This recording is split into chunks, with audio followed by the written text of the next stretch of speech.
നമസ്കാരം, പുതിയൊരു വീഡിയോയിലേക്ക് എല്ലാവർക്കും സ്വാഗതം. ഗാർഡനിങ്ങിലെ ഇപ്പോഴത്തെ ഒരു ട്രെൻഡ് എന്ന് പറഞ്ഞിട്ടുണ്ടെങ്കിൽ അത് ഹാങ്ങിങ് പ്ലാന്റ്സ് ആണ്. അപ്പോൾ ഇന്നത്തെ വീഡിയോയിൽ എൻ്റെ കയ്യിലുള്ള കുറച്ച് ഹാങ്ങിങ് പ്ലാന്റ്സ് ആണ് നിങ്ങളെ കാണിക്കുന്നത്. എൻ്റെ കയ്യിലുള്ള എല്ലാ ഹാങ്ങിങ് പ്ലാന്റ്സും ഞാൻ കാണിക്കുന്നില്ല. നമുക്ക് വളരെ വേഗത്തിൽ വളർത്താവുന്ന, അല്ലെങ്കിൽ വലിയ മെയിൻ്റനൻസ് ഒന്നും ഇല്ലാതെ, വലിയ കെയർ ഒന്നും കൊടുക്കാതെ തന്നെ വളരെ വേഗത്തിൽ വളർത്താൻ പറ്റുന്ന ഒരു 5-6 ഹാങ്ങിങ് പ്ലാന്റ്സ് ആണ് ഇന്നത്തെ വീഡിയോയിൽ ഞാൻ ഷെയർ ചെയ്യുന്നത്. അപ്പോൾ ഗാർഡനിങ്ങിൽ ഒരു ബിഗിനേഴ്സ് ആയിട്ടുള്ള ആളുകൾക്ക്, അല്ലെങ്കിൽ ഹാങ്ങിങ് പ്ലാന്റ്സ് ഒക്കെ വളർത്തി തുടങ്ങുന്നവർക്ക്, വളർത്താൻ ആഗ്രഹിക്കുന്നവർക്ക് ഈ വീഡിയോ ഉറപ്പായിട്ടും ഉപകാരപ്പെടുന്നു ഞാൻ വിചാരിക്കുന്നു. അപ്പോൾ എല്ലാവരും വീഡിയോ മുഴുവനായിട്ട് കാണാൻ ശ്രമിക്കുക. വീഡിയോയെക്കുറിച്ചുള്ള അഭിപ്രായങ്ങൾ താഴെ കമൻറ്റ് ബോക്സിലൂടെ അറിയിക്കുക. വീഡിയോ ഇഷ്ടമായിട്ടുണ്ടെങ്കിൽ ലൈക്ക് ചെയ്യാനും മറക്കരുത്. ഒപ്പം ഗാർഡനിങ്ങും അതുപോലെ തന്നെ പ്ലാന്റ്സ് ഒക്കെ ഇഷ്ടമുള്ള ഫ്രണ്ട്സോ ഫാമിലി മെമ്പേഴ്സോ ഒക്കെ ഉണ്ടെങ്കിൽ അവർക്കൊക്കെ വീഡിയോ ഒന്ന് ഷെയർ ചെയ്ത് കൊടുത്തേക്കുക. നമ്മുടെ ചാനൽ സബ്സ്ക്രൈബ് ചെയ്തിട്ടില്ലെങ്കിൽ ഇതുപോലെയുള്ള പുതിയ വീഡിയോസ് നിങ്ങൾക്ക് കിട്ടാൻ വേണ്ടിയിട്ട് നമ്മുടെ ചാനലൊന്ന് സബ്സ്ക്രൈബ് ചെയ്യുക. നോട്ടിഫിക്കേഷന് വേണ്ടിയിട്ട് തൊട്ടടുത്തുള്ള ബെല്ലൈക്കണിൽ ഓൾ എന്ന ഓപ്ഷൻ കൂടെ ക്ലിക്ക് ചെയ്തേക്കുക. ബെല്ലൈക്കൺ ക്ലിക്ക് ചെയ്താൽ മാത്രമാണ് ഞാൻ വീഡിയോ അപ്ലോഡ് ചെയ്യുമ്പോൾ എല്ലാ വീഡിയോസും നിങ്ങൾക്ക് നോട്ടിഫിക്കേഷനായിട്ട് കിട്ടുള്ളൂ. അപ്പോൾ ഒറ്റ വീഡിയോ പോലും മിസ്സാവാതെ നിങ്ങൾക്ക് കാണാനും പറ്റും. അപ്പോൾ നമുക്ക് നേരെ വീഡിയോയിലേക്ക് പോകാം. അതിന് മുമ്പ് ഒരു കാര്യം കൂടി പറയാനുള്ളത്, ഞാൻ നമ്മുടെ പ്ലാന്റ്സിൻ്റെ അതുപോലെ തന്നെ പോട്ട് സ്റ്റാൻഡുകളുടെ, പോട്ടുകളുടെ ഒക്കെ ഫോട്ടോസും വീഡിയോസും ഒക്കെ നമ്മുടെ ഇൻസ്റ്റാഗ്രാമിൽ ഷെയർ ചെയ്യാറുണ്ട്. അപ്പോൾ ഇൻസ്റ്റാഗ്രാമിൻ്റെ ID ഞാൻ താഴെ ഡിസ്ക്രിപ്ഷൻ ബോക്സിൽ കൊടുക്കുന്നുണ്ട്. അപ്പോൾ അത് നിങ്ങളെല്ലാവരും ഒന്ന് കയറി നോക്കുക. അപ്പോൾ ഇഷ്ടപ്പെടുകയാണെങ്കിൽ തീർച്ചയായിട്ടും ഒന്ന് ഫോളോ ചെയ്തേക്കുക. അപ്പോൾ നമുക്ക് വീഡിയോയിലേക്ക് പോകാം. ഇത് എവർഗ്രീൻ ടർട്ടിൽ വൈൻ ആണ്. എല്ലാവർക്കും പരിചയമുള്ള പ്ലാന്റ് ആണ് ഇതല്ലേ. ഹാങ്ങിങ് പ്ലാന്റ്സിൽ തന്നെ ഏറ്റവും ഫാസ്റ്റായിട്ട് വളരുന്ന ഒരു പ്ലാന്റ് ആയിട്ടാണ് നമ്മൾ ഈ പ്ലാന്റിനെ കാണുന്നത്. ഇൻഡയറക്റ്റ് ആയിട്ടുള്ള ബ്രൈറ്റ് ലൈറ്റ് ആണ് ഈ പ്ലാന്റിന് വേണ്ടത്. ഒന്നിടവിട്ട ദിവസങ്ങളിൽ നമുക്ക് വെള്ളം നനച്ചു കൊടുക്കാം. അപ്പോൾ ഈ ചെടി വളർത്തുന്നവരിൽ പലരും പറയുന്ന ഒരു പരാതിയാണ് ഇതിൻ്റെ ഇലകൾ മഞ്ഞ നിറത്തിലായി പോകുന്നു എന്നുള്ളത്. അപ്പോൾ 2-3 കാരണങ്ങൾ കൊണ്ട് ഇങ്ങനെ സംഭവിക്കാം. ഒന്ന്, പകൽ മുഴുവൻ നേരിട്ടുള്ള സൂര്യപ്രകാശം നേരിട്ട് അടിക്കുന്നതാണ്. അതുപോലെ രണ്ടാമത്തേത്, വെള്ളം കൂടി പോകുന്നത് അല്ലെങ്കിൽ വെള്ളം കുറഞ്ഞു പോകുന്നത് കൊണ്ട് ഇങ്ങനെ ഇലകൾ മഞ്ഞച്ചു പോകാൻ സാധ്യതയുണ്ട്. മൂന്നാമത്തെ കാര്യം എന്ന് പറഞ്ഞിട്ടുണ്ടെങ്കിൽ വളപ്രയോഗം ഇല്ലാത്തത് കൊണ്ടായിരിക്കണം. മാസത്തിലൊരിക്കൽ ഏതെങ്കിലും ഒരു വളം നമുക്ക് ഈ ചെടിക്ക് ചേർത്ത് കൊടുത്താൽ ചെടി നന്നായിട്ട് വളരാൻ സഹായിക്കുന്നതാണ്. വളരെ പെട്ടെന്ന് തന്നെ ഫാസ്റ്റായിട്ട് വളരുന്ന നല്ലൊരു ഹാങ്ങിങ് പ്ലാന്റ് ആണ് ഇത്. നമുക്ക് ഒരു 1-2 തണ്ടുകളൊക്കെ മുറിച്ച് വെച്ചിട്ട് കുറച്ച് മണ്ണൊക്കെ ഇട്ട് കൊടുത്തിട്ടുണ്ടെങ്കിൽ അങ്ങനെ വളരെ വേഗത്തിൽ നമുക്ക് പ്രൊപ്പഗേറ്റ് ചെയ്ത് പുതിയ ചെടികൾ ഉണ്ടാക്കാൻ കഴിയുന്ന ഒരു പ്ലാന്റും കൂടിയാണ് ടർട്ടിൽ വൈൻ. ഇത് കലേസിയ റെപ്പൻസ് അല്ലെങ്കിൽ ബൊളീവിയൻ ജ്യൂ എന്നൊക്കെ ഈ പ്ലാന്റിന് പേരുണ്ട്. അപ്പോൾ ഈ ചെടി വളരെ തിക്കായിട്ട് വളരുന്ന ഒരു ചെടിയാണിത്. പർപ്പിൾ കളറിൽ കുഞ്ഞു കുഞ്ഞു ഇലകളാണ് ഇതിൻ്റെ പ്രത്യേകത. അത്യാവശ്യം വെയിൽ കിട്ടിയില്ലെങ്കിൽ ഇതിൻ്റെ പർപ്പിൾ കളർ മാറിയിട്ട് ഗ്രീൻ കളർ ആകാനായിട്ട് സാധ്യതയുണ്ട് ഇതിൻ്റെ ഇലകൾക്ക്. ഒരു മോർണിംഗ് ലൈറ്റൊക്കെ അടിക്കുന്നത് ചെടിയെ നന്നായിട്ട് വളരാനായിട്ട് സഹായിക്കുന്നതാണ്. 2 ദിവസം കൂടുമ്പോൾ നമുക്ക് വെള്ളം ഒഴിച്ചു കൊടുക്കാം. വെള്ളം കുറച്ച് കുറഞ്ഞു പോയാലും വലിയ പരിഭവം ഇല്ലാതെ തന്നെ, പരാതിയൊന്നും ഇല്ലാതെ തന്നെ വളരുന്നൊരു ചെടിയാണിത്. കാണാൻ നല്ല ഭംഗിയാണ്. പോട്ട് നിറഞ്ഞ് തിക്കായിട്ടുണ്ടായി വരുന്നൊരു ചെടിയാണ്. ഇത് വളരാനായിട്ട് കുറച്ച് സൂര്യപ്രകാശം നമുക്ക് ആവശ്യമാണ്. എന്നാലും ഒരു നേരിട്ടുള്ള സൂര്യപ്രകാശത്തിൻ്റെ ആവശ്യമില്ല. ഇൻഡയറക്റ്റ് ആയിട്ടുള്ള ഒരു ബ്രൈറ്റ് ലൈറ്റിൽ നമുക്ക് വളർത്താൻ പറ്റുന്ന ഒരു ചെടിയാണിത്. നമുക്ക് ഗ്രൗണ്ട് കവറിലും വളർത്താൻ പറ്റുന്ന ഒരു നല്ലൊരു അടിപൊളി ചെടിയാണിത്. നല്ല പർപ്പിൾ കളറാണ് ഇതിനുള്ളത്. ഇത് ക്രീപ്പിംഗ് ചാർലി, നല്ല ഡാർക്ക് ഗ്രീൻ കളറിൽ ഭംഗിയുള്ള ഇലകളാണ് ഇതിൻ്റെ പ്രത്യേകത. പുതിനയുടെ ഇലയോട് സാദൃശ്യമുണ്ട് ഈ ചെടിയുടെ ഇലകൾക്ക്. 1-2 കമ്പ് കുത്തി കൊടുത്താൽ പോലും ഒറ്റ മാസത്തിനകം തന്നെ ചട്ടി നിറഞ്ഞ് വളരുന്ന ഒരു ചെടിയാണിത്. ഹാങ് ചെയ്ത് വരുന്ന തണ്ടുകളിൽ നിന്നും 2-3 ശാഖകളായിട്ടാണ് ഈ ചെടി വളരുന്നത്. അതുകൊണ്ട് തന്നെ നല്ല ബുഷിയായിട്ട് വളരുന്ന ഒരു പ്ലാന്റ് ആണിത്. ഷെയ്ഡഡ് ആയിട്ടുള്ള ഏരിയയിൽ വളർത്താൻ പറ്റിയ പ്ലാന്റ് ആണിത്. അപ്പോൾ നേരിട്ട് സൂര്യപ്രകാശം അടിക്കേണ്ട കാര്യമില്ല. നേരിട്ട് സൂര്യപ്രകാശം അടിച്ചാൽ ഇലകൾ മഞ്ഞ കളറിലാകാനും പിന്നീട് അത് കരിഞ്ഞു പോകാനും സാധ്യതയുണ്ട്. 1-2 ദിവസം കൂടുമ്പോൾ നമുക്ക് വെള്ളം ഒഴിച്ചു കൊടുത്താലും മതിയാവും. വളരെ ഭംഗിയായിട്ട് പെട്ടെന്ന് തന്നെ വളരുന്നൊരു പ്ലാന്റ് ആണ് ക്രീപ്പിംഗ് ചാർലി. ഇത് ടാങ്കിൾഡ് ഹാർട്ട്, സക്കുലൻ്റ് വിഭാഗത്തിൽപ്പെട്ട ഒരു ചെടിയാണിത്. ഇതിൻ്റെ ഇലകൾ നല്ല ഫ്ലഷിയാണ്. ഇത് നമുക്ക് തൊട്ട് നോക്കിയിട്ടുണ്ടെങ്കിൽ നല്ല കട്ടിയാണ് ഇതിൻ്റെ ഇലകൾക്കുള്ളത്.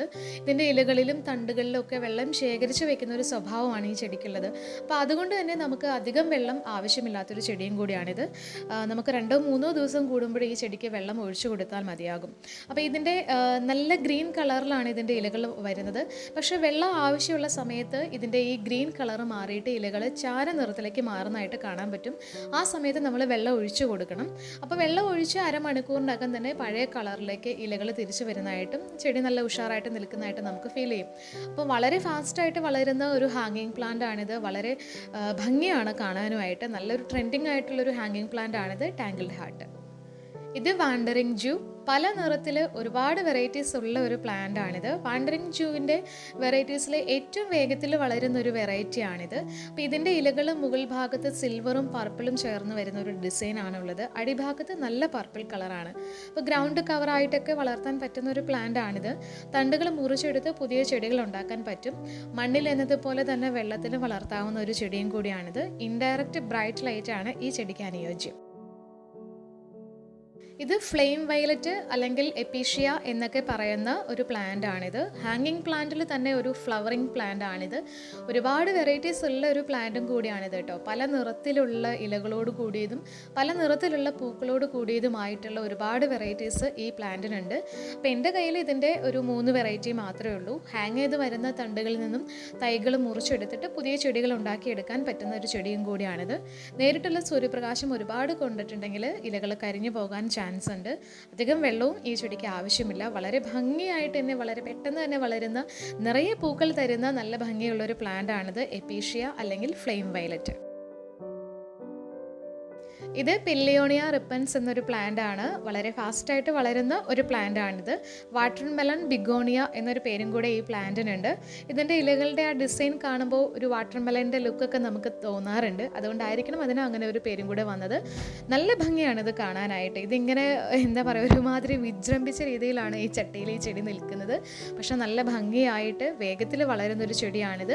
ഇൻഡയറക്റ്റ് ആയിട്ടുള്ള ബ്രൈറ്റ് ലൈറ്റ് ഇഷ്ടപ്പെടുന്ന 2-3 ദിവസം കൂടുമ്പോൾ വെള്ളം ആവശ്യപ്പെടുന്ന ഒരു ചെടിയും കൂടിയാണിത്. വളരെ ഭംഗിയായിട്ട് വേഗത്തിൽ വളരുകയും ചെയ്യുന്നൊരു ചെടിയാണ് പില്ലിയോണിയ റിപ്പൻസ്. ഇത് ഹെമിഗ്രാഫിക്സ് ഓൾട്ടനന്തര അല്ലെങ്കിൽ വുണ്ട് ഹെയിലർ, ഫ്ലെയിം ഐവി എന്നൊക്കെ പറയുന്ന ഒരു ചെടിയാണിത്. ഈ പ്ലാന്റിന് ഇങ്ങനെ പല പല പേരുകളാണുള്ളത്. മലയാളത്തിൽ നമ്മൾ മുറികൂട്ടി അല്ലെങ്കിൽ മുറിവൊട്ടി എന്നൊക്കെ പറയാറുണ്ട്. ഇതൊരു മെഡിസിനൽ പ്ലാന്റ് കൂടിയാണ്. നമ്മുടെ ശരീരത്തിൽ എവിടെയെങ്കിലും മുറിവ് പറ്റുകയാണെങ്കിൽ ഇതിൻ്റെ ഇല ഇടിച്ച് പിഴിഞ്ഞ് നീരൊഴിച്ചാൽ മുറിവ് പെട്ടെന്ന് ഉണങ്ങുന്നതാണെന്ന് പറയപ്പെടുന്നു. ഞാനെന്തായാലും അങ്ങനെ ചെയ്ത് നോക്കിയിട്ടില്ല. പക്ഷേ പൊതുവേ ഇതിനെ മുറികൂട്ടി എന്നുള്ള ഒരു മെഡിസിനൽ പ്ലാന്റ് ആയിട്ടാണ് എല്ലാവരും കാണുന്നത്. പക്ഷേ നല്ലൊരു ഹാങ്ങിങ് പ്ലാന്റ് ആണിത്. ഇതിൽ വെളുത്ത നിറത്തിൽ ചെറിയ പൂക്കളും ഉണ്ടാകാറുണ്ട്. അപ്പം നിലത്തൊക്കെയാണ് നമ്മൾ ഈ ചെടി മണ്ണിൽ നട്ടു കൊടുക്കുകയാണെങ്കിൽ ഒരു പ്രദേശം മുഴുവൻ കാട് പിടിച്ച് വളരുന്ന ഒരു ചെടിയാണിത്. വളരെ ഫാസ്റ്റായിട്ട് വളരുന്ന നല്ല കാണാൻ ഭംഗിയുള്ള നല്ല വയലറ്റ് കളറിലുള്ള ഇലകളോട് കൂടിയിട്ടുള്ള ഒരു ചെടിയാണ്. ഇത് ബേബി ടിയേഴ്സ് എന്നൊരു ഹാങ്ങിങ് പ്ലാന്റ് ആണ്. ഇൻഡോറിൽ വളർത്താവുന്ന ഒരു ഫാസ്റ്റ് ഗ്രോയിങ് ആയിട്ടുള്ള ഒരു പ്ലാന്റ് ആണിത്. തീരെ ചെറിയ ഇലകളോട് കൂടിയ ചെടിയാണിത്. വളരെ ഭംഗിയാണിത് കാണാനായിട്ടും. ഭയങ്കര ക്യൂട്ടായിട്ടുള്ളൊരു ചെടിയായിട്ടാണ് എനിക്ക് തോന്നിയിട്ടുള്ളത്. അപ്പോൾ ഈ ചെടി എനിക്ക് കിട്ടിയിട്ട് കുറച്ച് നാളായിട്ടുള്ളൂ. 2-3 ഒരു തണ്ട് മാത്രമേ ഞാൻ ഈ ചെടി വാങ്ങുന്ന സമയത്ത് ഒരു ചെറിയ ചട്ടിയിൽ ഞാൻ വാങ്ങിയതാണ്. ഇപ്പോൾ ഇത് നോക്ക് നന്നായിട്ട് ഹാങ് ചെയ്ത് വളർന്ന് വന്നിട്ടുണ്ട്. നല്ല ഗ്രീൻ കളറാണ് ഇതിൻ്റെ ഇലകൾക്ക്. നല്ല കുഞ്ഞു കുഞ്ഞു ഇലകളായിട്ട് നിറയെ തിക്കായിട്ടുണ്ടായി വരും. ഇതിൻ്റെ ഈ ഹാങ് ചെയ്ത് വരുന്ന ഈ പോർഷനിലൊക്കെ ഇതിൻ്റെ കുറേ ബ്രാഞ്ചസ് ആയിട്ടാണ് ഈ ചെടി ഇങ്ങനെ വളർന്നു വരുന്നത്. അപ്പം ഞാനിതൊരു ചെറിയ ചട്ടിയിൽ വീടിൻ്റെ അകത്ത് ഇൻഡോറിലാണ് വെച്ചിട്ടുള്ളത്. ഇത് പുറത്ത് നമുക്ക് വളർത്താവുന്ന ഒരു ചെടിയാണ്. അധികം നേരിട്ടുള്ള സൂര്യപ്രകാശം ഒരിക്കലും ആവശ്യമില്ലാത്തൊരു ചെടിയും കൂടിയാണ്. ആവശ്യമുള്ള സമയത്ത് മാത്രം 2-3 ദിവസം കൂടുമ്പോൾ നമുക്ക് കുറച്ച് വെള്ളം ഒഴിച്ചു കൊടുത്താലും മതിയാകും. നല്ല ഭംഗിയായിട്ട് പെട്ടെന്ന് തന്നെ വളരുന്നൊരു ചെടിയാണിത് ബേബി ടിയേഴ്സ്. ഞാനിപ്പോൾ കാണിച്ച എല്ലാ ചെടികളും ഏകദേശം പൊതു സ്വഭാവം ഉള്ള ചെടികളാണ്. അതായത് ഷെയ്ഡഡ് ആയിട്ടുള്ള ഏരിയയിൽ വളർത്തുന്ന ചെടികളാണ് എല്ലാം തന്നെ. നേരിട്ടുള്ള സൂര്യപ്രകാശം ഇവയ്ക്ക് ഒട്ടും തന്നെ ആവശ്യമില്ല. ഇൻഡയറക്റ്റ് ആയിട്ടുള്ള ബ്രൈറ്റ് ലൈറ്റാണ് ഈ ചെടികൾക്ക് എല്ലാവർക്കും ഇഷ്ടമുള്ളത്. അപ്പോൾ 2-3 ദിവസം കൂടുമ്പോൾ വെള്ളം നനച്ചാൽ മതിയാകും. ഒന്നരാടം വെള്ളം നനച്ചാലും പ്രശ്നമൊന്നുമില്ല. കുറച്ച് വെള്ളം കുറഞ്ഞു പോയി എന്ന് കരുതിയും വലിയ പരാതി പറയാത്ത ചെടികളാണ് ഇവരെല്ലാവരും തന്നെ. പിന്നെ മാസത്തിലൊരിക്കലും ഏതെങ്കിലും ഒരു ഓർഗാനിക് ഫെർട്ടിലൈസർ ഈ ചെടികൾക്ക് നമുക്ക് കൊടുക്കാവുന്നതാണ്. അതായത് ചാണകം വെള്ളത്തിൽ കലക്കി അത് നേർപ്പിച്ച് ഒഴിച്ചു കൊടുക്കാം, അല്ലെങ്കിൽ വേപ്പിൻ പിണ്ണാക്ക് പുളിപ്പിച്ച് ഒഴിച്ചു കൊടുക്കാം. അങ്ങനെയുള്ള വളങ്ങൾ ഏതെങ്കിലും നമുക്ക് മാസത്തിലൊരിക്കൽ കൊടുക്കാവുന്നതാണ്. പിന്നെ ഇത് ഹാങ്ങിങ് പ്ലാന്റ്സ് ആയതുകൊണ്ട് തന്നെ കുറച്ച് വളർന്നു കഴിയുമ്പോൾ ലിക്വിഡ് ഫോമിലുള്ള വളങ്ങൾ കൊടുക്കുന്നതായിരിക്കും ഏറ്റവും നല്ലത്. ചെടികൾക്കകത്തേക്ക് നമുക്ക് ചാണകപ്പൊടിയൊക്കെ ഇട്ട് കൊടുക്കാൻ ബുദ്ധിമുട്ടായിരിക്കും. പിന്നെ ചെടി നടുന്ന സമയത്ത് പോട്ടി മിക്സിൽ ചാണകപ്പൊടി അതുപോലെ തന്നെ കമ്പോസ്റ്റ് എല്ലുപൊടിയൊക്കെ ചേർത്ത് കൊടുത്താൽ ചെടി വളരെ വേഗത്തിൽ തന്നെ വളരുന്നതാണ്. അപ്പോൾ ഇങ്ങനെ കുറച്ച് കാര്യങ്ങളൊക്കെ ഒന്ന് ശ്രദ്ധിച്ചാൽ വളരെ ഫാസ്റ്റായിട്ട് വളരുന്ന കുറച്ച് പ്ലാന്റ്സ് ആണ് ഇന്നത്തെ വീഡിയോയിൽ നമ്മൾ ഷെയർ ചെയ്തത്. അപ്പോൾ ഇതിൽ മിക്ക പ്ലാന്റ്സിൻ്റെയും കംപ്ലീറ്റ് കെയർ വീഡിയോ സെപ്പറേറ്റ് ആയിട്ട് ഓരോ ചെടിയുടെയും ഓരോ വീഡിയോ ഞാൻ നമ്മുടെ ചാനലിൽ ഇട്ടിട്ടുണ്ട്.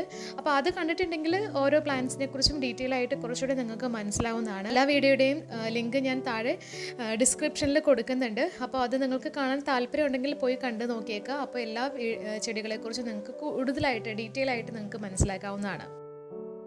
അപ്പോൾ ഇന്നത്തെ വീഡിയോ ഇത്രയേ ഉള്ളൂ. അപ്പോൾ ഈ വീഡിയോ നിങ്ങൾക്ക് ഇഷ്ടമായിട്ടുണ്ടെന്ന് ഞാൻ വിചാരിക്കുന്നു. ഇഷ്ടമായിട്ടുണ്ടെങ്കിൽ തീർച്ചയായിട്ടും ലൈക്ക് ചെയ്യാൻ മറക്കരുത്. അതേപോലെ അഭിപ്രായങ്ങൾ കമൻറ്റ് ചെയ്യാനും മറക്കരുത്. പിന്നെ നമ്മുടെ ചാനൽ സബ്സ്ക്രൈബ് ചെയ്തിട്ടില്ലെങ്കിൽ ഒന്ന് സബ്സ്ക്രൈബ് ചെയ്ത് സപ്പോർട്ട് ചെയ്യുക. തൊട്ടടുത്തുള്ള ബെല്ലൈക്കൺ കൂടെ എനേബിൾ ചെയ്യുക. അപ്പോൾ നമുക്കിനി അടുത്തൊരു വീഡിയോയിൽ കാണാം. ബൈ.